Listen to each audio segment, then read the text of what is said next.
Hi, I just got back from a protest, second ever in my life that I've gone to. This was part of the HandsOff, and yes, it was a week late.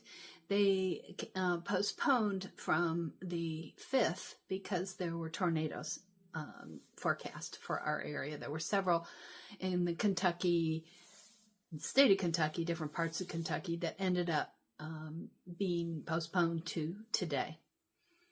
So this was a really interesting experience. This, as I said, is the second protest ever in my life. The first was in March. Had never previously protested. I found it in a lot of ways very heartening. Not only the people out there on the street, this was one road in one town in Kentucky, who were a lot of fun. But also the number of people who waved, who gave thumbs up, who honked. It was really heartening about our country. And I hope, you could tell some people did little waves, but maybe they're starting to come to the point where maybe they would join in or do something else, do other things. Every little bit helps. So I found that very heartening.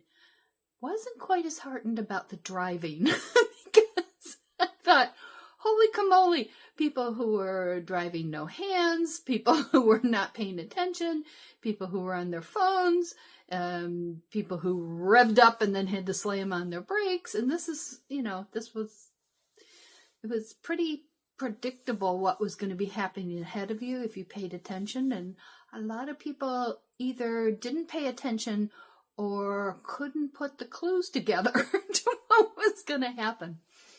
Another thing I noticed about this is it was impossible to predict who would react positively or negatively based on things like their vehicle or what they looked like or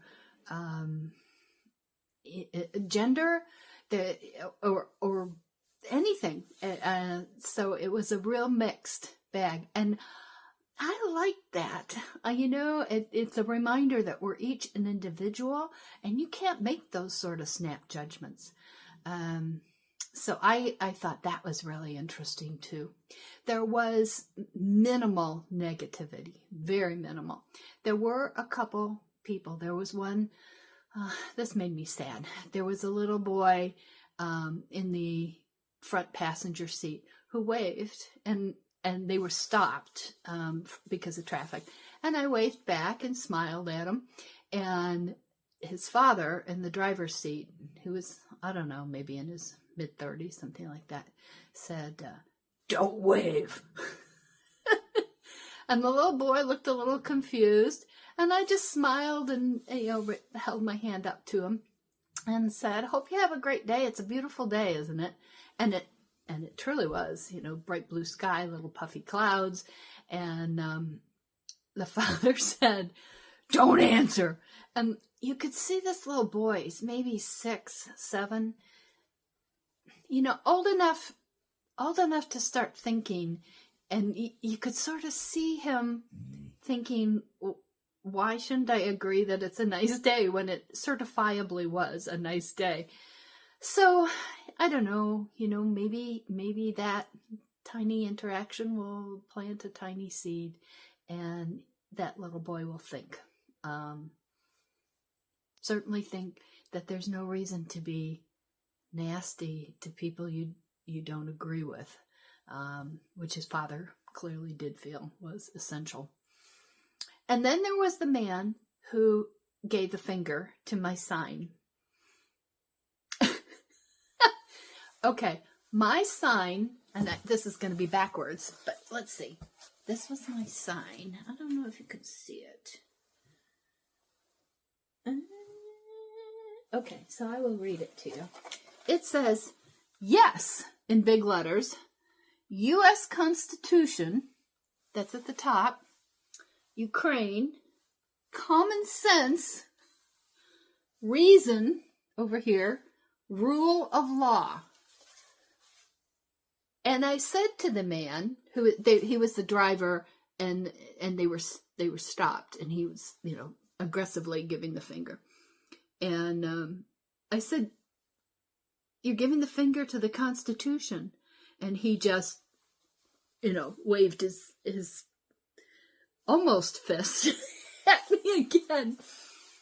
And the other people on the sidewalk with me said, don't engage. And that was our instruction. And they were right. I should not have said something. I could see other times I could see people reading the sign carefully. But, I thought about this later, and I thought, what a surprisingly honest man he was, that he acknowledged they are giving the finger to the Constitution, rule of law, reason, Ukraine, and common sense. So in a way, he's to be commended because, one of the things that's so distressing are all the lies, and he was not lying. He said, he gave his expression of his beliefs, which was to give the finger to the Constitution. I don't agree with it, but I do find it surprisingly honest. Overall, a little sun and windburned, little tired, but exhilarated. And as I said, heartened by the people, by the response. This is a super, super, super red area. And some of the people who were there protesting I was talking with said she was one woman said she was a lifelong Republican, others agreed, but said this was not a matter of party. This wasn't what the Republicans really stood for, and that what is happening is not acceptable. So she, bless her heart, was not giving the finger to the U.S. Constitution.